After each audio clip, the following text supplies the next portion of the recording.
Darbhanga airport पर बढ़ाई जा रही सुविधा, जल्द लगेगी कैट 2 लाइटिंग प्रणाली, लो विजिबिलिटी में भी रद्द नहीं होगी फ्लाइट। दरभंगा एयरपोर्ट पर सुविधाओं में इजाफा किया गया है। पूर्व मंत्री और बीजेपी विधायक नीतीश मिश्रा ने दरभंगा एयरपोर्ट पर लो विजिबिलिटी में भी सुगम विमान परिचालन को लेकर जरूरी उपकरण स्थापित करने की मांग की थी। उनकी मांग को मान लिया गया। केंद्रीय विमानन मंत्री ने उनकी चिट्ठी का जवाब दिया है। इसमें लिखा है कि भारतीय वायुसेना के कैट 2 लाइटिंग प्रणाली लगाई जा रही है, जो अप्रैल 2024 तक पूरी हो जाएगी।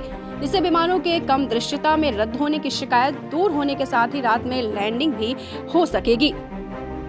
आपको बताते चले, नीतीश मिश्रा ने चिट्ठी लिखी थी कि लगभग 3 वर्ष से दरभंगा एयरपोर्ट पर यात्री परिचालन संचालित है। यहाँ यात्रियों की आवाजाही भी अधिक है, लेकिन जैसे जैसे ठंड का मौसम करीब आ रहा है, यात्रियों की चिंताएं और भी साफ नजर आ रही हैं। उन्होंने जानकारी दी थी कि कोहरे की वजह से दरभंगा एयरपोर्ट पर विमानों के रद्द होने की स्थिति होती है। नीतीश मिश्रा ने केंद्रीय नगर विमानन मंत्री ज्योतिरादित्य सिंधिया से दरभंगा एयरपोर्ट पर कम दृश्यता यानी लो विजिबिलिटी स्थिति में सुगम विमान परिचालन के लिए आवश्यक उपकरण स्थापित करने की मांग की थी। केंद्रीय मंत्री ने अवगत कराया है कि भारतीय वायुसेना द्वारा कैट 2 लाइटिंग प्रणाली लगाई जा रही है, जो अप्रैल 2024 तक पूरी हो जाएगी, जिससे विमानों के कम दृश्यता में रद्द होने की शिकायत दूर होने के साथ ही रात में लैंडिंग हो सकेगी। अपने पत्र में केंद्रीय मंत्री ने दरभंगा एयरपोर्ट पर सुगम जांच हेतु एक अतिरिक्त एक्सरे मशीन लगने और बैठने की क्षमता 150 से बढ़ाकर 240 करने की जानकारी भी दी थी।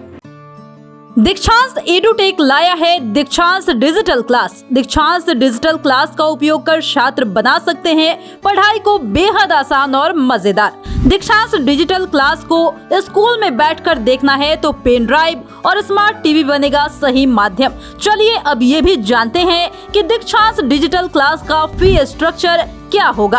नर्सरी से लेकर यूकेजी के लिए 7,000, नर्सरी से लेकर दूसरी कक्षा के लिए 12,000, नर्सरी से लेकर 5वीं तक के लिए 18,000, नर्सरी से लेकर 8वीं तक के लिए 24,000, नर्सरी से लेकर 10वीं तक के लिए 30,000।